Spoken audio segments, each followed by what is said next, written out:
Hi guys, welcome to the channel. Welcome to the iPad Pro Magic Keyboard review.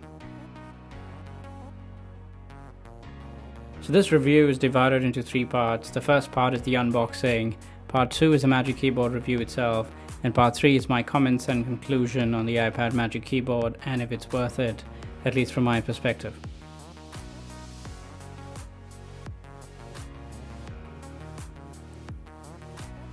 So it is a good idea to get a sense of the pricing of the iPad itself. For the 11-inch iPad Pro, either the 2018 or the 2020 model, it's going to cost you $299 and $349 for the 12-inch iPad Pro. Again, both the 2018 and the 2020 model. Now again, this keyboard is a bit of an oddball. It should be seen in the context of what iPad is intended to be, and the context of the iPad Pro being more of a computing device than just a touch interface type of a thing. This is where the iPad Pro Magic Keyboard comes in. Let's get to the unboxing itself, and I'm sure you can see it on the screen as well. There isn't a whole lot to it. It's just that you get a very simple packaging. Inside the packaging you get the iPad Pro keyboard itself, so there isn't much to talk about, but I would like to take this opportunity to discuss a few things that I think personally in terms of who this keyboard could be for. This keyboard is a bit of an oddball, right? You have to ask yourself, why does this keyboard make it more of a computing device than just using iPad as a touch interface type of a thing? Again, you've seen the pricing, who the iPad really is for. Is it for a student who just likes to browse and stream, or is it for people who really can afford to take the hit of that pricing, considering the kind of things that this keyboard allows the iPad to become? The iPad, and just as a hint here, using the keyboard makes the iPad less of a touch type of a device. In my own personal usage case, I tend to use the iPad screen less because I use it more like a traditional laptop would. So now let's jump into the review itself, right? You can see what this iPad is all about. And well, it sort of attaches to the iPad with the help of strongly held sort of magnets on either side of the keyboard. So the attachment part is really strong. It is sturdy. I haven't seen it shake off and fall off. Yes, there are times when you're plugging into the charger, etc. If you're clumsy with it, it could fall off. And I've had certain amount of apprehensions about the fact that the iPad could actually fall off from the keyboard. So that is the fear that you are going to have to live with. Again, as you can see, you just kind of put it against the keyboard and the magnets would latch onto it. And I haven't cleaned the keyboard because I really wanted to make a point about the cleanliness of the product as well. It's in terms of its maintenance over time, I'm not really sure how long it's going to last from that perspective.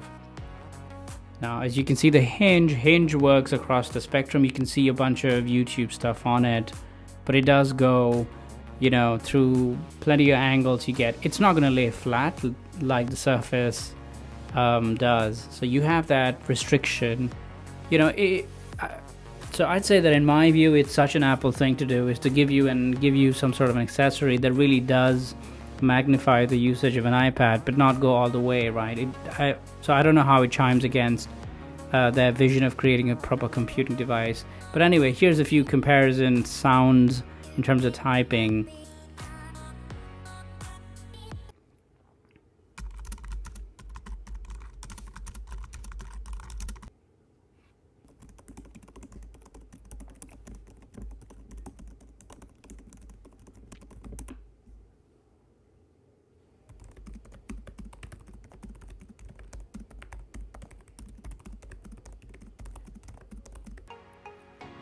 So here's where I give my comments and conclusion on the product itself, right? You have to ask yourself who the iPad is for.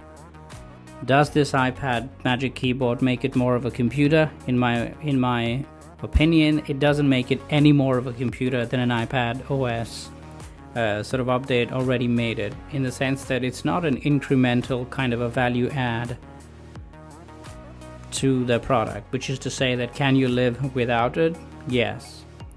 And I would also like to make a little bit of a point in terms of COVID-19 and isolation and having a lot of time to think about things, is that, look, the whole idea is that at the outset, if you're the type of consumer who, in the face of an immense barrage of screen real estate, has managed to retain restraint in buying things, congratulations, I have a lot to learn from you. But there is, some amount of merit in the age-old wisdom that energy is better spent avoiding distractions than fighting them.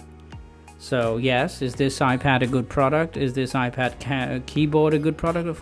Of course it's a good product, but there are so many good things in life. That doesn't mean we go acquiring every good thing that comes out, even if it comes at the cost of our anxiety and peer pressure. So as a product, I think it's very useful, but at this price, the question you need to ask yourself is it a must-have? In my opinion, no. You can achieve the job of typing with a Bluetooth keyboard and buy a $20 screen guard or a screen hinge of some kind. So if you wanted to do it, if you can afford it, by all means go for it. But always remember, this product doesn't seem like it's gonna last a long time for me personally. So having to pay $299 twice over in 3 years doesn't sound like a good idea to me. If it does sound like a good idea for you, all the best. If you've watched thus far, thank you for watching. I'd love it if you can give us a like and subscribe. Thanks for watching.